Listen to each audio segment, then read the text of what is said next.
کیا نظر کا لگنا حق ہے؟ نظر کیسے اتارے؟ السلام علیکم ورحمۃ اللہ تعالی وبرکاتہ۔ وعلیکم السلام۔ ناظرین کرام، آج ہمارے درمیان جامعہ سمریہ قبول شریف کے استاد حضرت علامہ مولانا امیر الحسن چشتی صاحب قبلہ موجود ہیں۔ آئیے حضرت سے نظر بد کے تعلق سے سوال کرتے ہیں۔ لوگوں میں یہ مشہور ہے کہ بچوں کو نظر لگ جاتی ہے، بڑوں کو نظر لگ جاتی ہے، تو یہ کہاں تک درست ہے، اور اگر یہ لگ جاتی ہے نظر تو اس کو کس طرح دور کیا جائے گا؟ شریعت کی روح سے جواب عنایت فرمائیں۔ الحمدللہ والصلاۃ والسلام علی رسول اللہ صلی اللہ تعالی علیہ وسلم۔ حضرت نے مجھ سے سوال فرمایا نظر بد کے تعلق سے کہ اس کا شرعی طور پر کیا جواب ہوگا، اور شریعت میں اس کی کیا اہمیت ہے، شریعت اس کو کیا سمجھتی ہے۔ تو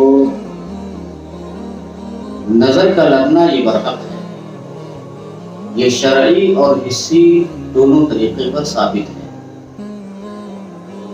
اللہ رب العزت نے قرآن مقدس میں ارشاد فرمایا ہے، جس کا صرف ترجمہ میں پیش کر رہا ہوں، اور ضرور کافر تو ایسے معلوم ہوتے ہیں کہ گویا اپنی بد نظر سے تمہیں گرا دیں گے۔ اور نظر بد کے تعلق سے اللہ کے رسول صلی اللہ علیہ وسلم نے بھی ارشاد فرمایا کہ العین حق ولو کان شیء سابق القدر سبقته العین اذا استغسلتم فاغسلوا۔ اس کا ترجمہ یہ ہے کہ نظر لگنا برحق ہے، اور اگر کوئی چیز تقدیر سے سبقت کرنے والی ہوتی تو نظر سبقت کرتی، اور جب تم سے دھونے کا مطالبہ کیا جائے تو تم دھویا کرو۔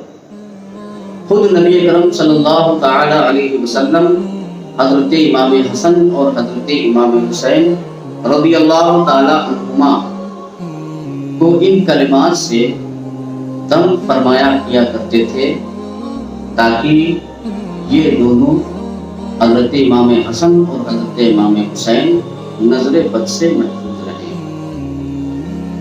ارشاد فرماتے تھے اعیذکما بکلمات اللہ التامہ من کل شیطان وہامہ ومن کل عین لامہ۔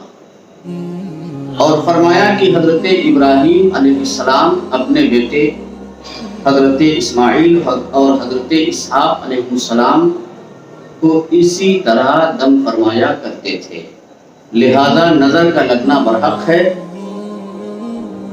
اگر کسی کو نظر بد سے بچنا ہے تو اعوذ بکلمات اللہ التامہ من کل شیطان وہامہ ومن کل عین لامہ پڑھ کر خود پر دم کر لے، اور اگر بچوں پر نظر کا اندیشہ ہو تو ان پر بھی دم کر دے، انشاءاللہ سب بری نظر لگنے سے محفوظ رہیں گے۔ السلام علیکم ورحمۃ اللہ تعالی وبرکاتہ۔